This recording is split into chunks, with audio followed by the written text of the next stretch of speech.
When we go to Saudi Arabia for Hajj, for example, we go through an agency. So while staying in Mecca, the agency sometimes take us to, for example, places other than Haram, such as Cave of Hira and House of Abu Jahl, and also in case of Medina, agency take us to other places such as Masjidul Qiblatain and maybe place where the Khandak war happened and such places. So my question is, in a Hajj or Hajj, I mean, when I am in Makkah or when I am in Medina, I am there for a purpose. So can I visit other places like this? Are okay or not? Okay, first of all, these sightseeings are not part of Islam or Hajj or your visit to Medina. It's like going to have a buffet breakfast. If I don't want to have a buffet breakfast and I go and eat a sandwich outside, or I have a continental breakfast in my room, is it related to Hajj? No. So this is up to your preference. Sightseeing is permissible.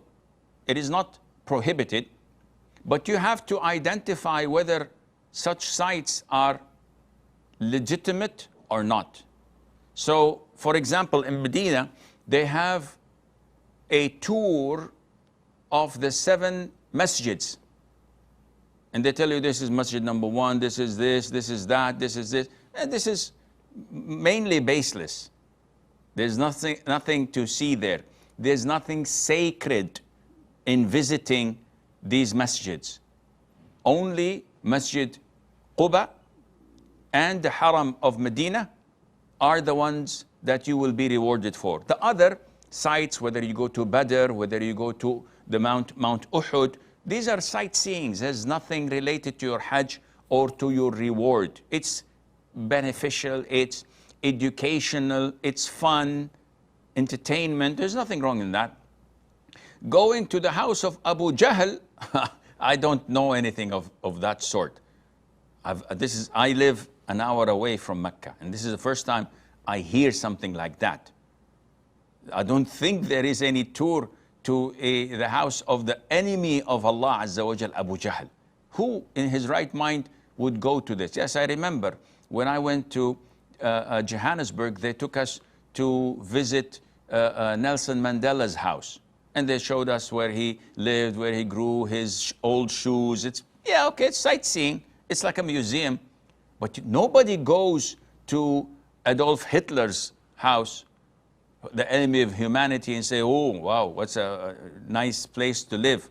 This is insane, let alone go to Abu Jahl. This is totally unheard of. So I think maybe it's a mistake. Yeah, they may take you to the house of Khadija and tell you that this is where the Prophet had, though I doubt whether this is historically correct or not, and there is no benefit of it. Going to Ghar Hira, there is no benefit of it. And none of the companions used to do this and say, oh yes, I remember the Prophet 10 years ago used to go here before the revelation was sent. This is where the revelation was sent for the first time, so we will go and take a tour there. None of them did this. So religiously, it's not part of Islam. Part of entertainment and just for the fun of it, yeah. But you have to be careful. Is it legitimate? Is it authentic? A brother sent me an email, a question today, subhanallah, on my website saying that he visited the house of the Prophet ﷺ during the Hajj in Mecca, where they showed him the nails and the hair of the Prophet ﷺ, which was still growing. Give me a break. Is this Islam? Hair and nail growing? Had anybody of the companions ever heard of this? And they started doing haircut every month for the hair so that it would not grow to eternity. This is nonsense. They said, okay, but there's similar relics in Topkapi in Istanbul or here. All of these are lies.